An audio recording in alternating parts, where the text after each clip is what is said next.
Alrighty, ladies and gentlemen, it's been a minute.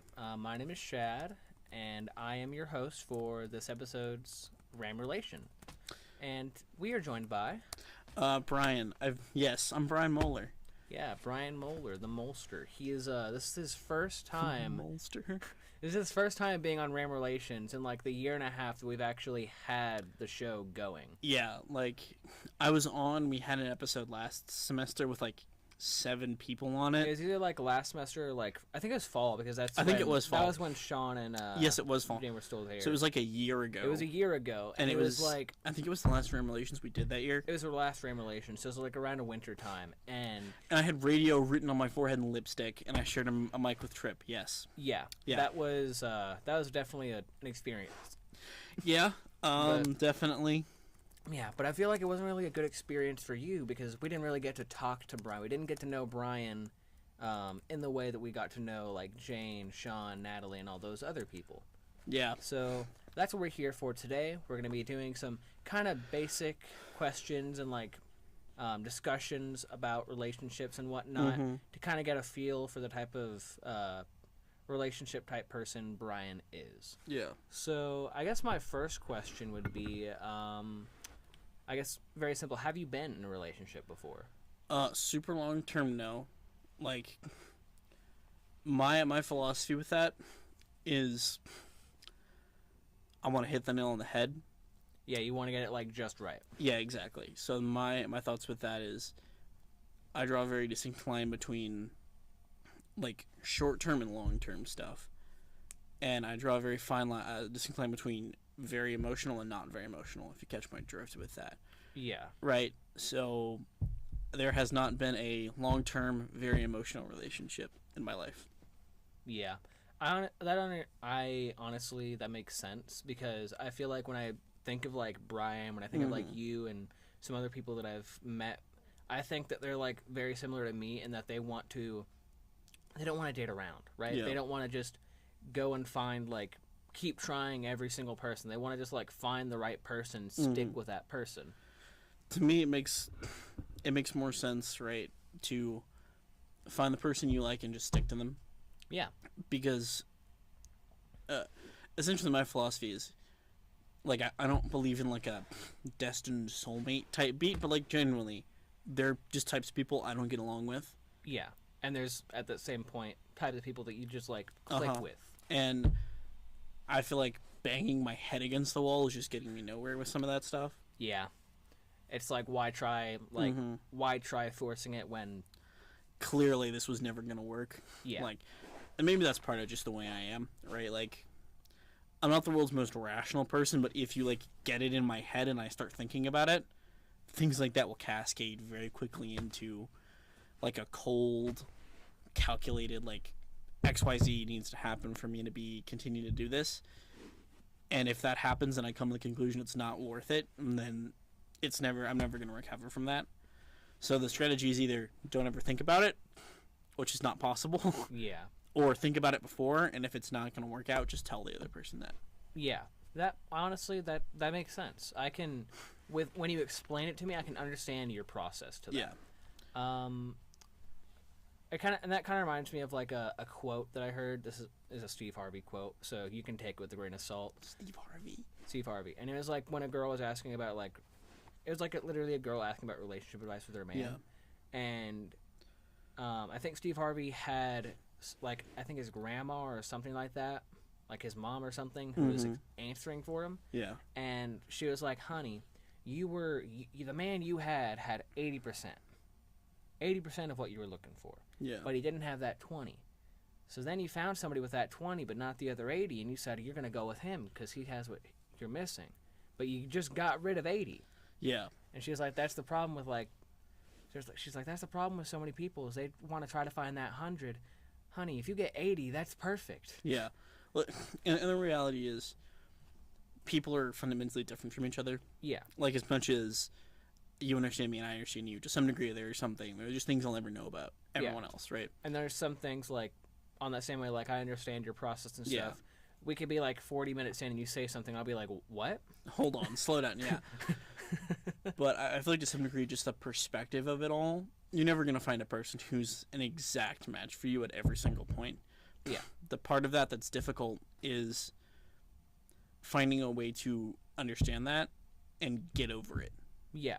Or like work together to get to like make it like adjustable and agreeable, right? Yeah. Because that's what a relationship is. You try to find somebody that is very like you connect with very well, and then if there's any flaws or anything that's like kind of clashing in the relationship, y'all work together to make that smoother or like just not be there anymore. Yeah. Right? That's like the goal of a relationship. Is it's not perfect from the get-go, but you work your way to try to get as close to that perfect as y'all can get. Yeah. And with that, I think that's a pretty good way to like segue into the next discussion. So we know about the type of relationship and like how you process going through it. What is your way of like expressing that through the relationship? So how we're gonna describe that is like the 5 love languages, the way you can express your love. Do you know those 5 just off the top of your head? No. Okay, so the 5, if I can remember them off the top of my head, is physical touch, words of affirmation, gift giving or like like just giving gifts, acts of service, and I think did I already say words of affirmation? I think I did. I believe you did. Yes. Okay, physical touch. The pie quality chart. time. Quality The time. chart I'm looking at is physical touch, acts of service, gift giving, words of affirmation, and time spent. Yeah, Quality time / time spent. Yeah, I got the 5. Let's go. Yeah, they're pretty close. Yeah. So, do you need an explanation on any of those, or are they like No, pretty? I kind of got them. dry. Yeah. They're like. I mean, obviously, I kind of get some of them. Yeah. Right, but that's me being weird. Yeah. And if you have any questions about it, like I can probably. If I explain had to say one, it would probably just be quality time. Like, Yeah. my bar for liking someone is just wanting to spend time with you. Yeah. Like literally, okay, this is gonna be weird because it's a totally platonic relationship I'm comparing this to. Yeah. Right, this is like not emotionally invested in that way. Yeah. This Like, is friendship. This obviously, isn't like he's a friend, I care about him, but there's a dude I would literally sit in a Discord call with and talk about nothing. Like, I have sat in a Discord call with him. We've been doing 2 entirely separate things. I'll be like, last night, I did this last night. He's playing a game called High Fleet. I'm playing a game called Total War Shogun. Separate genres of video game. Yeah. Like, nothing related to each other. it'd be like somebody dating a dating sim or like playing a dating sim and the other person playing like a first person shooter. Yeah. Completely different. Completely separate forms of gameplay. And I'm just sitting in the Discord call with this person like, yeah, dude, I would so do that. Like just talking. Yeah. That is the kind of like, that is kind of what I want to get to. Yeah. Is just being able to literally spend my entire life around a person is kind of the ideal. And that's a very high bar. I get that's an extremely high bar. And people need their alone time and all that other stuff. But genuinely, my like dream point for a partner, you heard the term social batteries before? Yeah, where it's like being around people, like doing a certain activity will drain it, and then doing something else cool. Pretty high social battery. I can do a lot of stuff. I should not have to drain my social batteries around a partner. Yeah, it should be more like it recharges you. If it does drain, it should be so slow you don't even notice it. Yeah. Right? It should be like, I understand there are people who talking to others does that. Could be anyone. Could be the closest person you know in the world, but talking to them, you know, they're just people who are like that. I'm not like that. I could talk to people all day, right? That's why I'm at the radio. But I think for a partner, the things I would look for in that sort of quality time aspect is, can I just be around you? Like, can I literally just exist in the same space as you, and we have zero issues? And I don't have to or we can talk if you want, but like I don't have to speak to you. You don't have to speak to me. It's just like if you want to, sure. Like that's kind of my ideal bar, and part of that is just the way I was my expectations for a relationship. Yeah, and honestly, that's honestly a lot better than some of the answers I've gotten from some of my friends. So, like to me, obviously, physical touch. Sure, great. Yeah. I think it's a very necessary part of almost every relationship. There are people I'm sure it isn't a part of theirs, but for me, it most definitely would be. And like acts of service, necessary to me. Right? You have to. It's kind of like an action speak louder than words situation. There are going to be times in your relationship where you have to go out of your way to do something you don't want to do for your partner. And that's true in almost every relationship, even your friends, your parents. That's extremely true with familial relationships, right? Like, you can't pick your family type beat. Yeah. To me, words of affirmation and gift giving both feel like band-aids. Words of affirmation and Gift giving both feel like band-aids or something that wasn't healthy to begin with. If I have to, and this is my own like stuff in my head. Yeah. If I have to tell you I love you, that's a problem with me, because I should be showing you. Yeah. Like, if I have to say that, then in my head, I'm not doing a good enough job showing you that I care in other ways. Yeah. And I understand for some people, the only way they will ever get it through their head is if you tell them. And I understand that. And with gifts, my view is for things like anniversaries, their birthday, obviously. Get them a gift. Yeah, like, don't get it misconstrued. No, I'm not anti-gifts. Brian's not like, I'm not going to spend a dime on this person. I will not get my partner Christmas presents. We are splitting the check. No, like, obviously, pick up dinner, right? That like normal relationship stuff. Get them Christmas presents.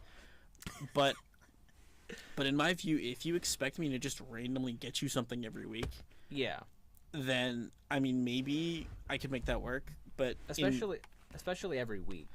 Or like if you just expect randomly out of the blue, sometimes it's like, hey honey, here's this thing I bought for you. That doesn't really click in my head. Like, if I'm feeling like, the one exception is if it's a really good deal and I think you would like it, pull the trigger. Yeah, right? But you're like, where's my card? That's the cheapskate in me, right? Yeah. But part of this is also the mega cheapskate in me. That should anyway.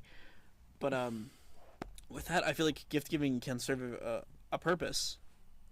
But also, it's kind of like that words of affirmation thing. If I have to, it feels like I'm buying your affection at some point. Yeah. And I understand for some people that's how it is. And if that makes both of you happy, then go for it. But that wouldn't make me happy. Yeah. I honestly, I really agree with that, but it's also kind of like for different reasons. For me, gift giving and words of affirmation, I feel like they are somewhat important into a relationship, because your partner's going to be down sometimes, right?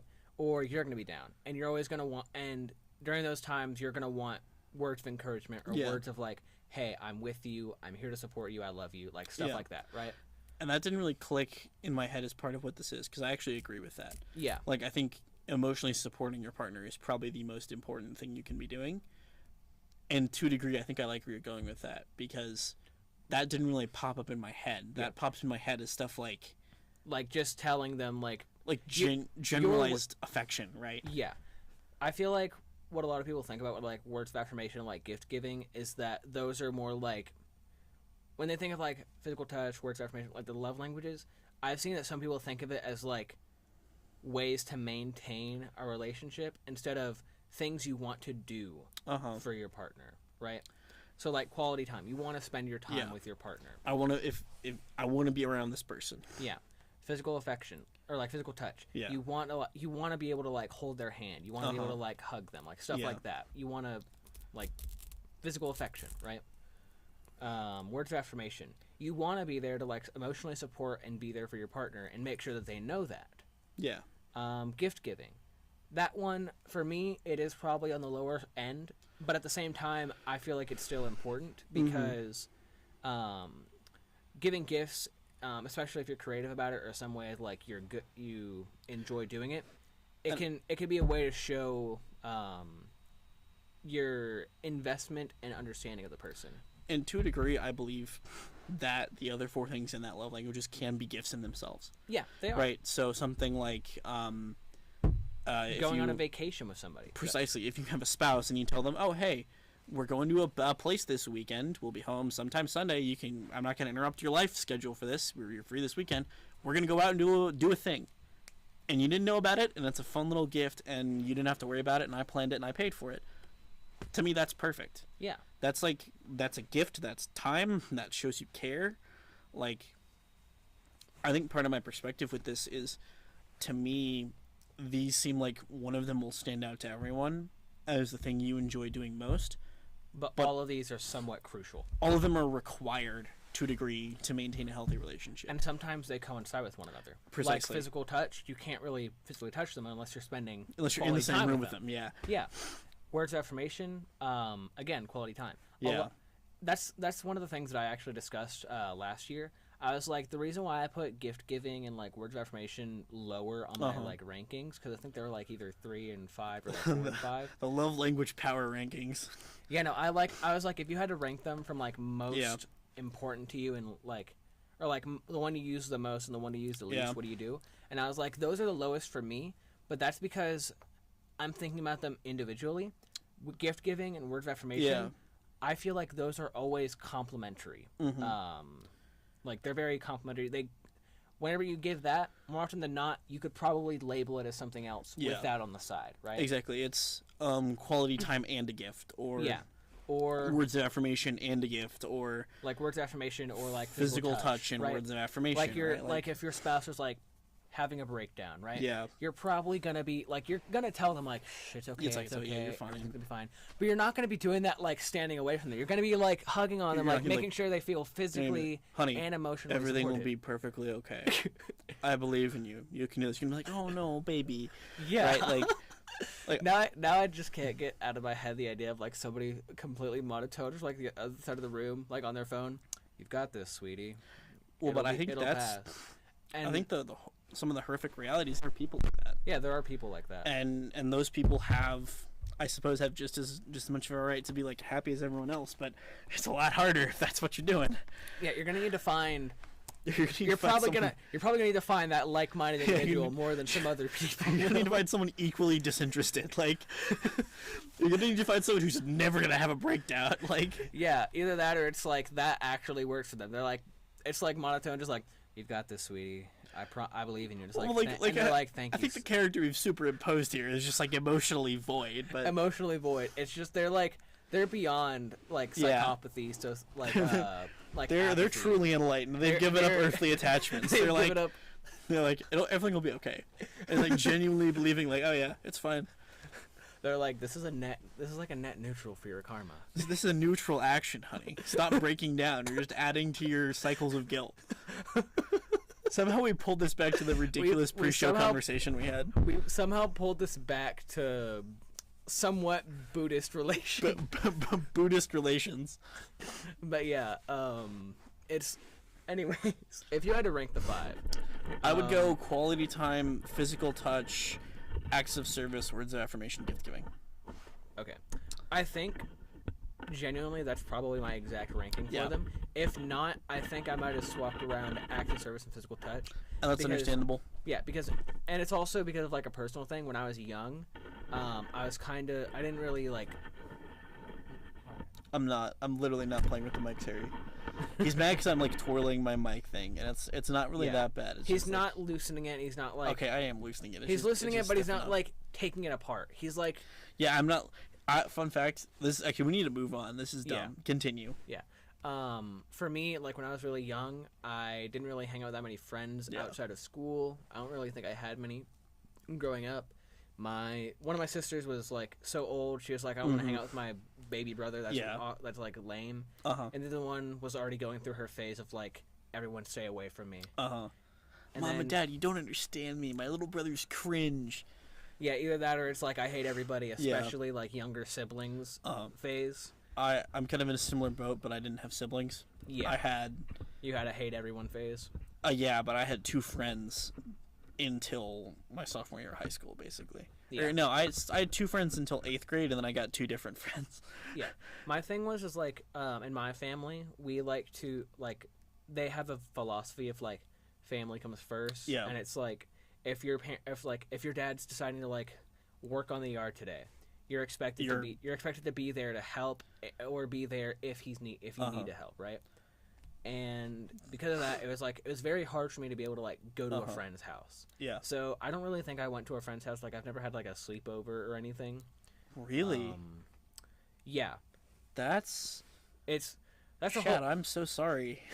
It's okay. It's a whole other topic. But and my parents were like always busy growing up. My dad, he was the only one really working out of my biological mom and him, so he was like working a lot more, so I rarely saw him, and if he was at home he was probably sleeping. My dad traveled a lot.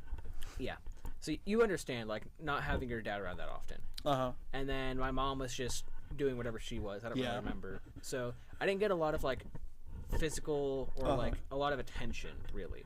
So physical touch kind of like I was without it for so long that like when some people would like hug me, I would like flinch.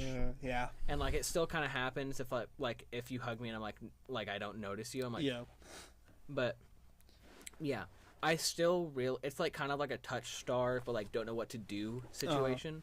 So physical touch is definitely important to me, but at the same time, it's like I feel similarly. It's just my bar is very high. Like we have to be at a very certain, like pretty far into this before I like. Before you're like okay with physical touch. Yeah, exactly. Like we have to be. Also depends on the type of relationship that's going on. Like if it's like a friendship, like you'll be fine with like like, shaking hands or like obviously the shake hands, like the bro hug, right? The bro hug or like the hugging your female cousins, or I don't know if you're into that, male cousins, whatever. Like obviously not interested in a relationship with this person, their family or their good friends, whatever. Like, that's different. It's fine. But like when it's in a relationship, you're like we have to reach a certain level of the relationship for me to feel comfortable with this. And there are tiers with that. Like obviously we started stuff like holding their hand, the hug, the like I don't know, wearing your hoodie or whatever. That counts as physical touch for me because it's my hoodie. Yeah, anyway. You're like this is a part of my body. I mean, for the winter months, it might as well be. Like he actually just stitches the sleeves on. See, they roll up to here and they don't go any further. Like I'm hiding the stitch marks under this hoodie sleeve, but no.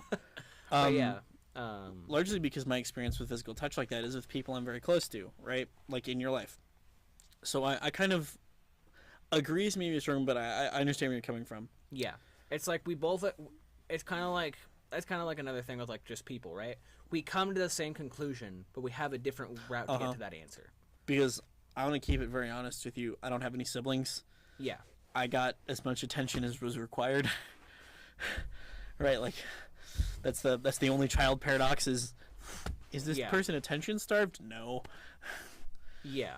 But it's like, are they touch starved? Are they attention starved? It's like, no, they met the requirements. Yeah, no, requirements were met, right? And one thing I want to ask you: did you have a large extended family like near you? Not really. No. Like I didn't either. I had my aunt and my cousin that lived like literally across the street, but we didn't really hang out that much. Yeah, me and my parents are the only people from our family who lived in our city. And the closest was my grandparents who live here, and it's a 3.5 hour drive. So I didn't have any immediate family, and that sort of colors my outlook on this. Is it's very much a split between people I see on a special occasion and people I see every day. Yeah. Because I genuinely believe the way you look at familiar relationships is going to bleed into how you look at romantic relationships. Yeah. Because at least here in the States, we're so conditioned and it's so socially expected that essentially the person you're spending the rest of your life with, you're either going to have kids, adopt kids. I don't know what that is, but essentially you're expected to be creating a new familial unit. Yeah. Right, with this. And for more people, that's increasingly not true. And I think that's a good thing. But yeah. There's nothing wrong with not like. It still colors my perceptions of this, and I think one of my biggest things is seeing you should not be a special event.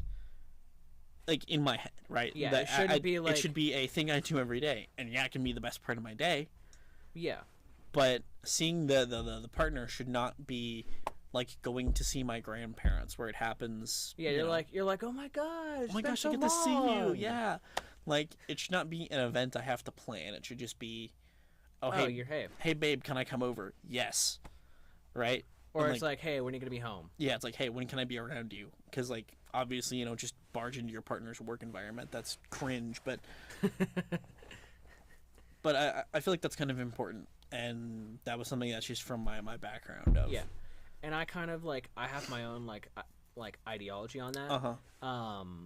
Because there's also family trauma, right? Oh, absolutely. There's always going to be some type of family trauma or some type of like family dynamic that you either find unhealthy or just a dislike, right? Yeah. So what usually happens, I find in like families, is that they either have a very similar dynamic to the family that they grew up in, or they have a family dynamic that is like directly trying to like reverse the negativity. So like, let's say there was like, for my example, like, I'll actually show a positive and negative side to this example too. Let's say when I have kids, I want to be there for everything, right? Yeah, like, very present. Yeah, very present.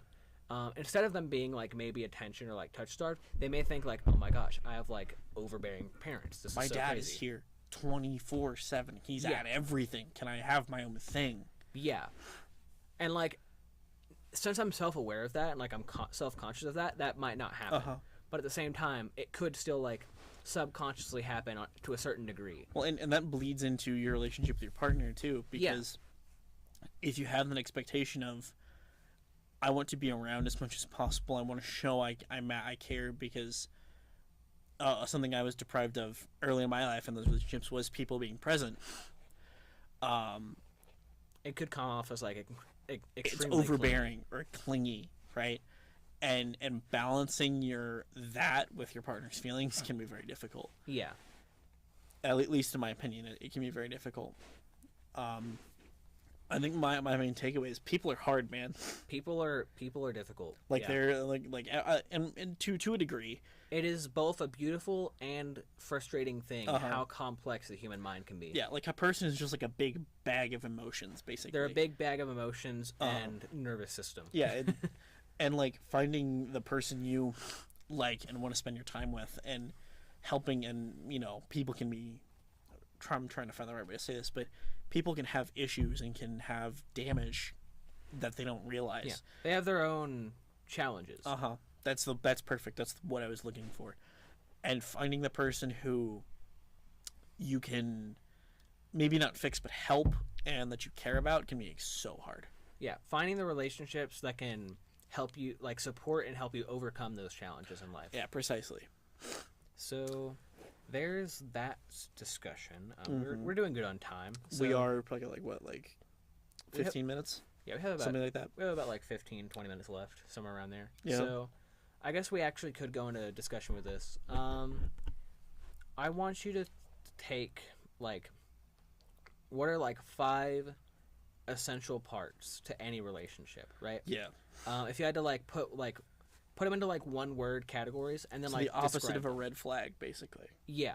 Like, what do you think are like the 5 like these are required for relationships you have?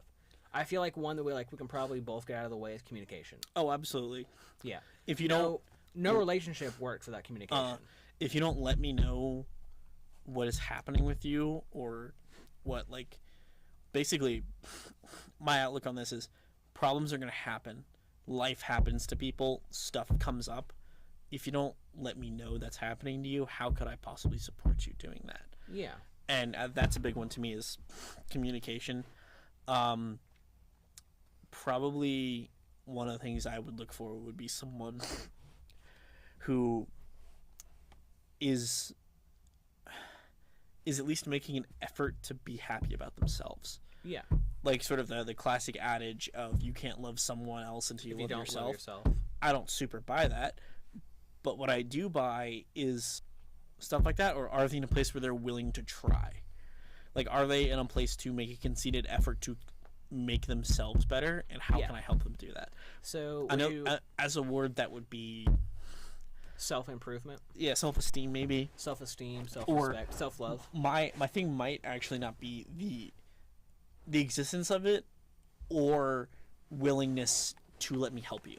Okay. Like willingness to improve, that kind of thing, because genuinely not everyone is able to love themselves like that. Yeah. Like, it's just not in some people's brains to do that. And being in a place where you can admit that and you can understand that, and I can understand that with you, is just as important. Yeah. Carl, our boss just walked in, and he's probably thinking, "Wow, they're actually having a good discussion with Bryan." They're having like a real conversation. That's crazy. Something else. Yeah, so we have communication. Throw into that. What would you say with the second one? Like self-respect. Self-respect. Yeah, would probably be the one I would. That would probably what I would being there. And then for me, a big thing is, like, see, now we're getting into the vibes-based questions. Yeah, we're getting right? into the vibes-based. We started off very basic. We literally started off with, have you been in a relationship before? Yeah, we started off like very concrete. Now we're in like the nebulous vibe zone. Yeah, now we're getting further into the who is Bryan discussion. My big thing is you have to match my... I don't want to use the word energy. Match your vibe. Yeah. So I don't really want to use the word vibe either. I think a really good word for this is wavelength. Yeah, potentially. Because it's like I don't want a clone of me, obviously, but I want someone who can relate to my experiences, and I think someone who maybe doesn't quite share the precise interests, but is close, or has the ability to sort of like click with the things I do. Excuse me. You're good. You're good. It's extremely important. So, for an example, my sleep schedule is weird. Like, it's weird. It, like, hasn't been good the last week. But even when it's normal, when it's, like, normal for me, it's not normal for everyone else. Yeah. Like, you'll instead of having, like, an 8-hour rest time, it's, like, maybe 4 hours and then, like, naps throughout the day. Well, no. Mine's just, like, 8 hours at a weird time. Okay. Yeah. Okay. Mine's, like, 8 hours at a weird time. So, like, you could, like, one night be going to sleep at, like, 9 in the afternoon or like, 9 in the evening. Yeah. And then... Thursday, I went to sleep at 9 p.m., last night it was 11 p.m. and the night before that it was like 2 a.m. Right? Yeah. So my sleep schedule is just bouncing all around. Like, it's weird, right? This is a really, really mundane example. I kind of want someone who gets that. Yeah, like, who understands that I'm awake at weird times, and if I text you at 4 a.m, I don't expect you to get up and text me back. Yeah. Like, and that shows some more expectations, I think, because... some more stuff about communication, because I also feel like that extends to their relationship with communicating with me. In my opinion, I think communicating with a partner, particularly over text or over, you know, some messaging service like this, is never going to fully take the place of talking to them. But it allows you to be closer when normally you couldn't be speaking to them. Yeah. So that classic text you at 4 a.m., do you know XYZ, or what is XYZ about with other thing, right? Like, just randomly, did you know that the flag of Bangladesh has a red circle on it, right? I think I would find that hilarious if my, like, significant other texted me at 4 a.m, just give me random fun facts. Yeah, random fun facts. I want someone who's, like, totally okay with that. Yeah. And that's like, I think it's a wavelength thing, like you mentioned earlier, of just, do we connect on, like, this, like, weird socio brain level? Yeah, like, do y'all resonate? Yeah, exactly. That's a big one for me, is, do I, like, vibe with you? Pass the vibe checks. That's step one. And this is going to sound really bad and really selfish. One of the things I believe in is, probably my fourth one would be, I genuinely have some very strong, like, ethical and political beliefs, and I do not think I could... my degree of compromise with them is fairly small. Yeah. So like, so I guess you could say, like, they have to be pretty similar to you and, like... fairly, like, kind of close at least. Yeah. Like, I would never date a Republican. That's valid. I'm going to keep my politics... try and keep my politics out of this, but I legitimately do not think I could date a Republican. I feel like... I think my outlook on that is just, politically and ethically, I need to feel good about this person. Yeah. And you want to be able to, like, walk in public with this person and not feel, like, embarrassed or ashamed. Well, no, it's not even about that. Like, I could be someone extremely flamboyant. I don't care about that. Yeah. It's more about if this person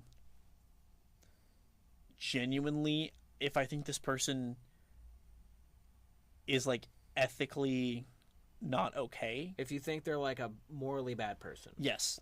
Ethically. Yeah, because ethics and morals are different. Yeah.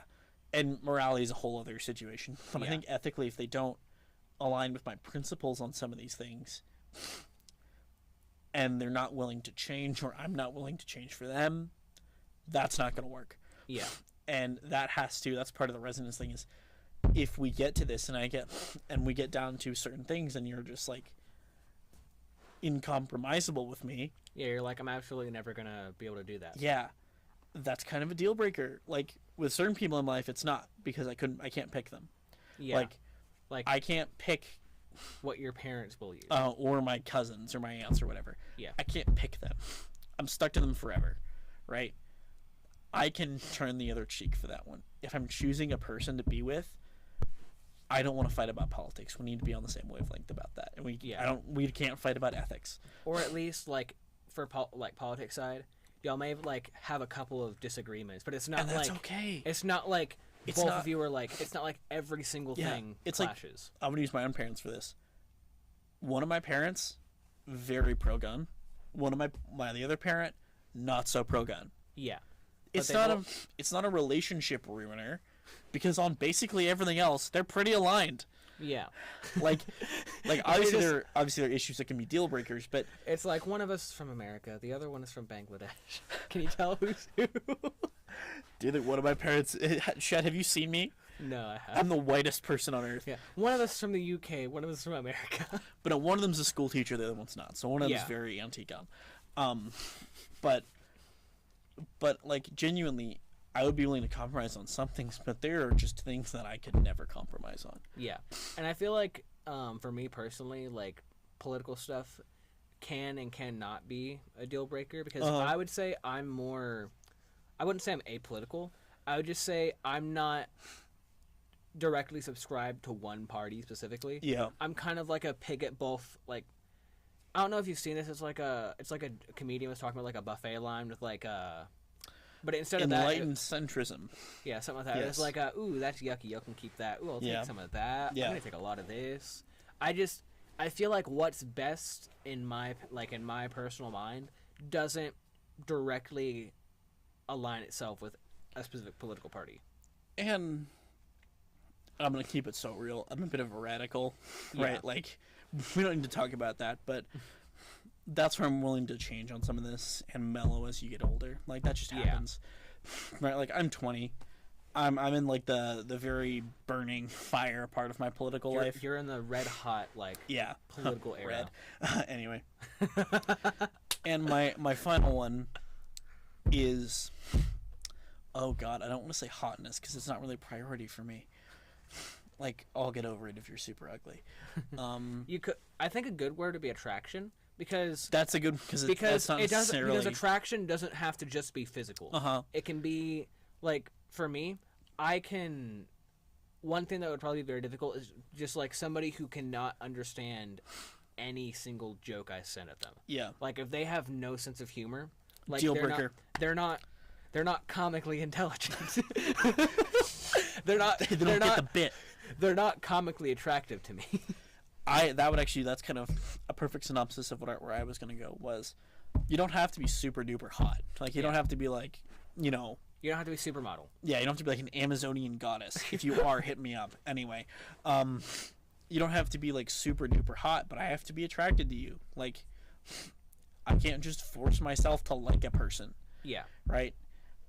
And that's like big to me, is I have to like you, and we have to get along, and we have to resonate like this, and then we can talk about the first two, or the first one really, is like we have to get these things squared away to begin with, and then we can start developing this relationship and going further. Yeah. So if we had to say, like, put the 5 words together, it's communication. Which is, I would use like maintenance of relationship. Communication. Attraction. I'm just gonna try communication, attraction, self-respect, beliefs, beliefs, and then vibes. Like wavelength, or like those are probably my 5 in some order. So I can very quickly go through my 5. Because I'm sure you've thought about this more than I have. Yeah, I would say obviously communication. That's just necessary. Co-independency, because there's like codependency is like very. People will say that's like very negative, because it's like when you get together and like you'll need to be with each other to like function. That's where it can get like toxic. My thought on process on a relationship is like, y'all are independent, but y'all are together. Yeah. It's a co-independency. That's a good word for it. Yeah. So, because and that was also my thought process. Like, if codependency is bad, why not co-independency, right? So communication, co-independency. This one might be a little controversial. Conflict, and I don't mean that as in like I want to fight, like I want to have like arguments, but I feel like no good relationship has not had a single like miscommunication or like discussion. There are always bumps in the road. Yeah, if you are not having any conflict, that means either one of you is too scared to say something, or both of you are just tiptoeing around the other to avoid any conflict, and both of those are not healthy.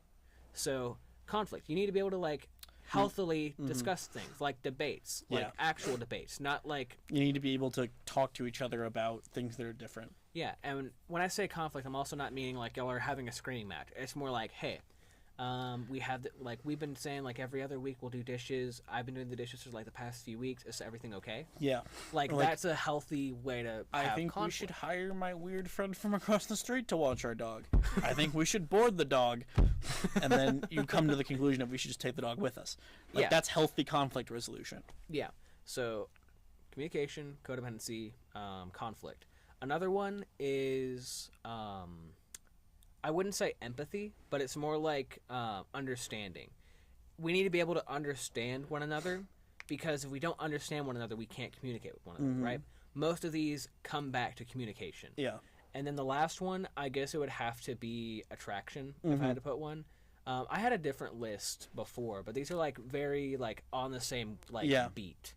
So attraction, because like I need to feel like, I don't want to say like well, I mean, yeah, I want to feel attracted to you, but I mean, I don't mean that like you were saying, a physical way.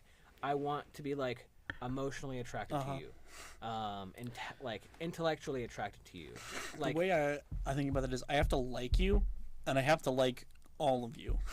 Yeah, and it's not even like, for me, I don't even have to like all of you. I just have to like most of you. Yeah. There can be some things, so like no relationship is perfect. There can be some things where it's like I really don't like the way that you like do X, Y, or Z. But if I'm like, it's kind of like with your parents, pro-gun. Yeah, or your snoring drives me crazy, or whatever. Yeah. Or I hate the way you brush your teeth, that kind of thing. I don't know. It's like little stuff, right? Yeah. That stuff's totally okay. But if you're just like... If you're like, I hate the way that you just... I hate the way that you like are. I hate... It's like that scene from How to Train Your Dragon. Like, you just need to change all of that. You disappointed all of me. You know, just everything. Like, but, that's not healthy. Yeah, that's not healthy either. But... Yeah, that's just like the speed run through all of mine. I can probably go into... I feel like we're pretty aligned on that. Yeah. I feel like I could probably go into more discussion on that later. And like... Maybe that's a topic for the next Revelations. Yeah. And see that? He had so much fun, he's already planning on coming back the next time. Hey, look, okay. I would be on, but I would rather you have someone else. Yeah. Well, that if I can't find anybody, you'll be the first person I ask. Wow, Shad. It's almost like it's almost like that's part of my job here at the radio station. Yeah, that's crazy. But anyways, that has been today's episode of Frame Relations. A pretty successful one, I'd say. Yeah, I would say. That was like some of the most like very good conversation. Very good conversation. Very like rousing back and forth right there. But yeah, so I hope y'all enjoyed. If y'all want, come check out some of our other streams. I don't know if we're gonna have one later today because I'm gonna be but if you're available, we will. Yeah, I have a midterm during my next one. I'm sorry. Yeah. Yeah, but hope y'all enjoyed. I've been Shad. I've been Bryan.